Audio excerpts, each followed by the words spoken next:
I'm Tom McCoy. I am the current Vice President of MADC. I'm stepping in tonight in lieu of our President, Elizabeth Hargraves, to MC our June monthly meeting. Welcome, welcome, welcome. We are so glad to have you joining us tonight. And we have a very, very nice program in store, and we really do hope that you enjoy it. So to get things started, I'm gonna kick things off by talking about the club news, upcoming events, etc., and then finish off with a few Fungi in the news stories. And I will try not to let myself get too long-winded, because you're going to hear all kinds of great stuff from our intrepid program chair, Annie Weissman, whenever she tells us about what kind of fungi you can find out there now. I can just sum that up in one word: dry. It is so dry right now. You're not going to see a lot of anything, and you're definitely not going to fill up your larder with edible mushrooms right now.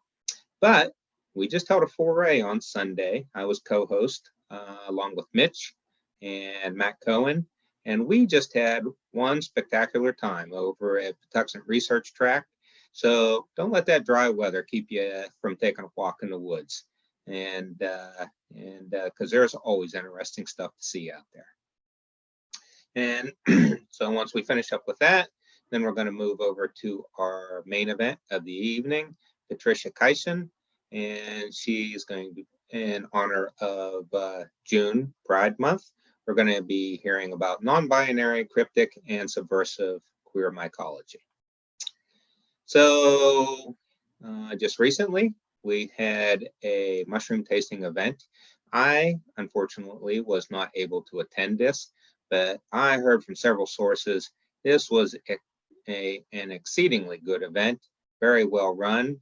Big tip of the hat to our culinary chair right here, April Thompson, for doing such a well-run event. And big tip of the hat to all those folks who came out and participated and volunteered their time and excellent cooking skills. Here on the left, you can see who the winners were. I got this slide from Elizabeth. I presume these are all photos from the event itself. Amar Shah did deep fried mushrooms, and I mean, that's an obvious choice. How can you not like deep fried anything, especially deep fried mushrooms? They have chicken of the woods that was braised with homemade sauerkraut. That probably would have been my favorite. I love sauerkraut. Aaron Hoffman did black trumpets and squash crostini. And then Ivana Wen did a mushroom lob. I'm probably slaughtering that pronunciation. Lob sound, I believe that's a Thai dish. Looking over the photos, I assume that's Ivana there. And if that's a Thai dish, it's probably a little bit spicy. Okay, upcoming events. First thing out, got a tardigrade workshop coming up at Eagle Hill Institute. And I am going to be in attendance next week in beautiful Steuben, Maine. That is right on the gorgeous Maine coastline, about halfway up. Eagle Hill Institute owns a couple hundred acres of that just gorgeous coastline. And it's worth going there just to hang out in that beautiful environment. But they also offer awesome nature study courses, some on mycology and lichens. This one's going to be on water bears. Water bear don't care. And so feel free to ask me all kinds of questions about tardigrades next time you see me. And I recommend you go check out the Eagle Hill Institute website. Maybe something there will catch your eye. Yeah, I know it's a long way off, but it's totally worth going there to spend a week. It's kind of like a vacation. Then this coming Saturday, we have Mushroom Education Day at our sister club in Western Pennsylvania. That isn't an enormous club, well over 1,000 members. And so they're going to be hosting an event.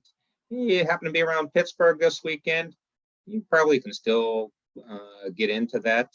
And if they tell you it's sold out, get a hold of me at vicepresident@maddc.org. I know all the board members of that club, so maybe we can squeeze you in. Also on Sunday, our DNA sequencing group. I am the heavy air quotes here, nominal leader of that group. We get together once a month in person to run PCR samples, and once a month to talk about the lab results online. So this coming Sunday, we have an event at Mount Rainier Nature Center.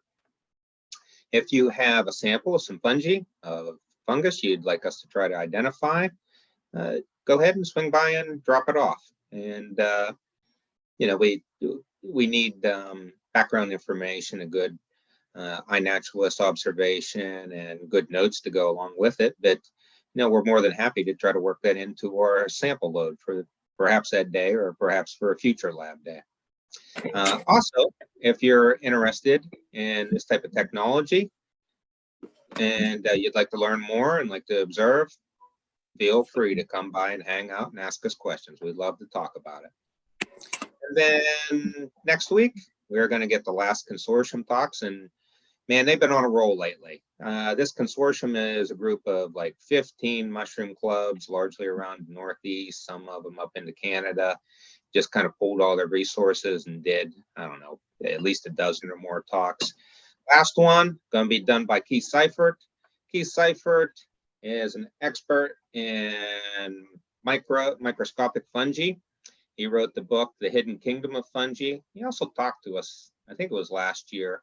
It wasn't about that subject matter. It was about scientific names.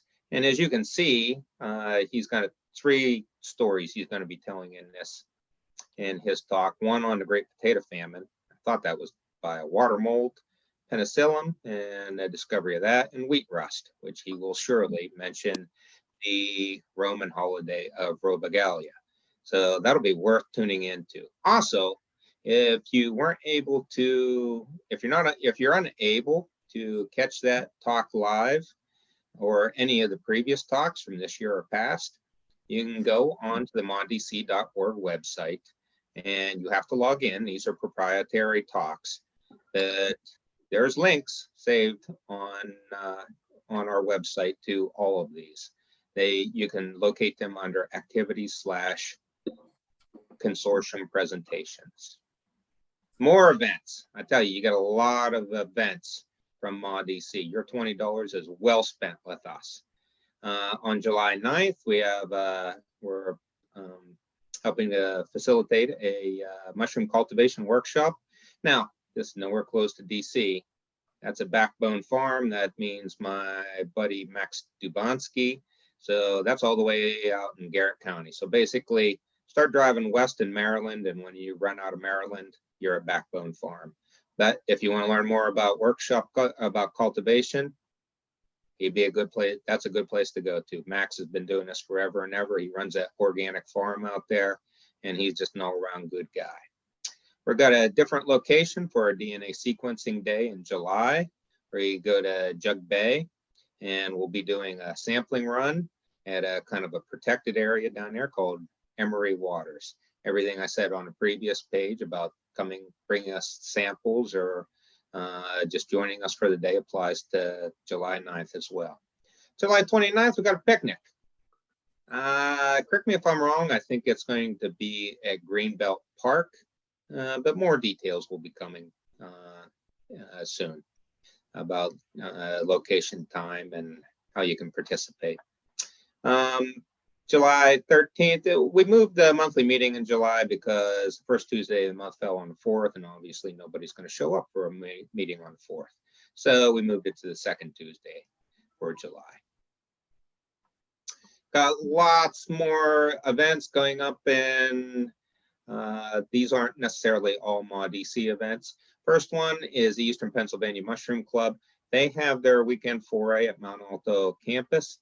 You see Pennsylvania on there, and I know a lot of your guys' eyes glazed over. This is only an hour away from DC. Beautiful campus. Penn State Mount Alto. It's like a arboretum. Well, it is an arboretum, this campus, because that's Penn State's. That's where you study forestry at. So that's a nice little foray. It's not nearly as well attended as some other forays, but it's pretty close to home too. This one, ditto. You have the West Virginia Mushroom Club. This is one of the better forays around in beautiful Canadian Valley. And probably some people online who been to Dolly Sods, and tremendous amount of mycological talent shows up for this foray. I think I've been to this maybe 10 times. That's not as far away as you think. That's about a 3.5-hour drive largely on just big, wide, 4-lane highways with not a lot of traffic on them. Corridor H. NAMA foray this year, that's North American Mycological Association. They're going to be down in North Carolina, but if you haven't signed up by now, I'm afraid you're like me, you're out of luck. Best you can do is get on the wait list, and I'm sure that's where we will remain. But take your red marker, make a big circle around Labor Day weekend. This is where you want to be that weekend. This is our foray in Sequanota. This is in the Laurel Highlands, more or less south, central, western part of Pennsylvania. Great mushrooming area. This year we have 2 great guest mycologists. We have Britt Bunyard, editor-in-chief of Fungi magazine, and we have, oh, I'm so sorry. My sister is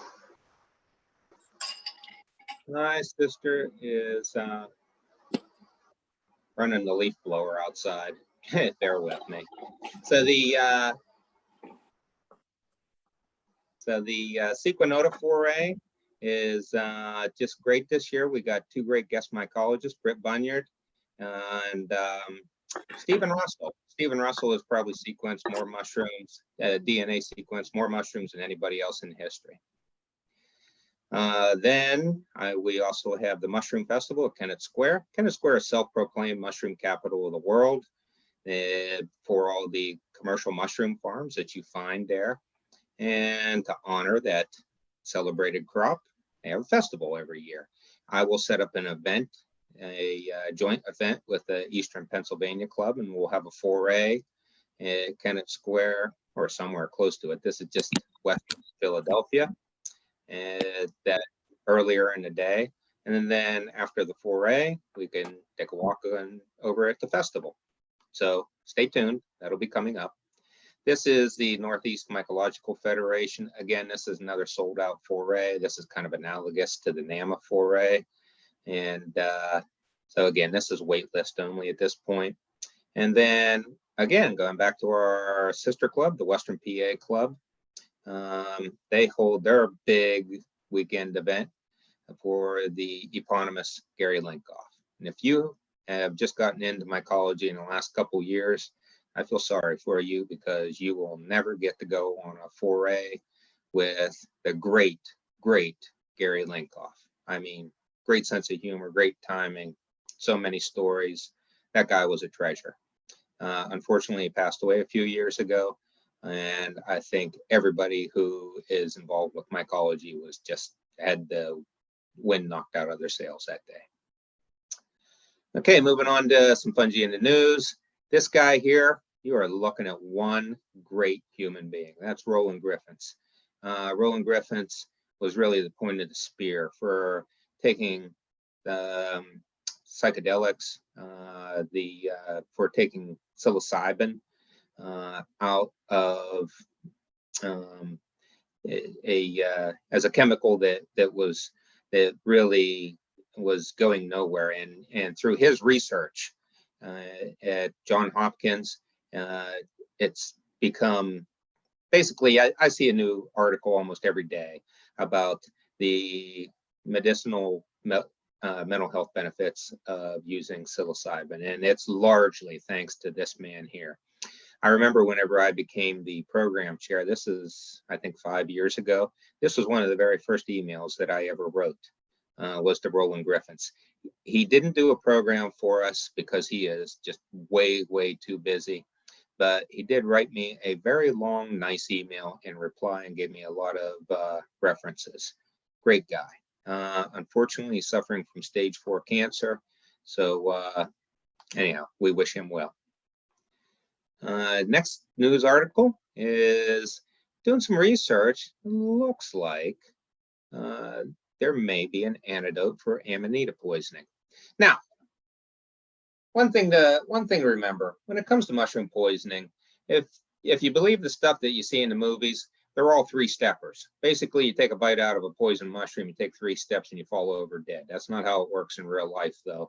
This Amanita poisoning, that works very slowly, and you're going to die very slowly over the course of days, weeks, months, as those amatoxins go through your circulatory system and just slowly kill off liver cells until you either get a liver transplant or you don't.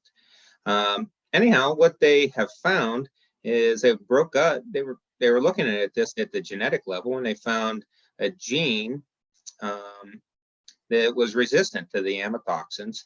And so then, just through a brute search, they went and found drugs that help block that particular gene from working.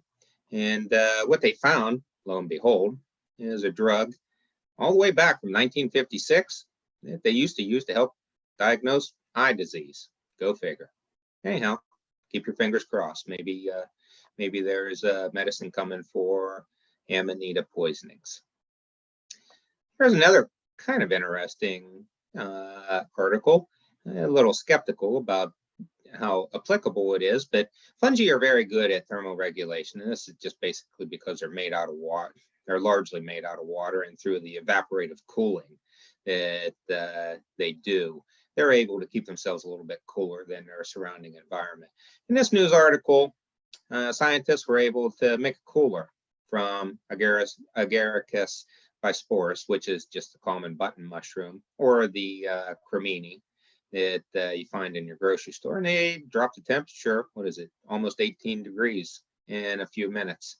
So in the era of climate change, who knows, maybe somebody's going to be able to leverage fungi to help us out, and that'll just be one more reason why fungi are going to help save the world.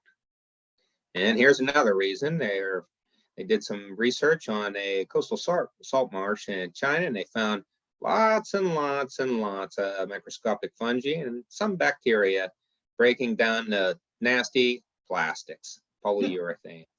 So keep your fingers crossed. We sure have done a lot to mess up our environment, and fungi just might save us yet. And in closing, here's kind of a lighter news item.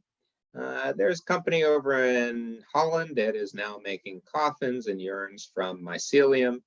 And so if you decide to go this route, they are far cheaper than a traditional coffin. And they do advertise that you can, that biodegrade in, well, less than 2 months. I'm kind of skeptical on that, but that's what they're advertising. Currently, it's only for sale in Europe, but I suspect it will be available here in the not too distant future. So with that, I'm going to stop sharing, and we're going to learn about some of the fungi that you can find out there now from Annie.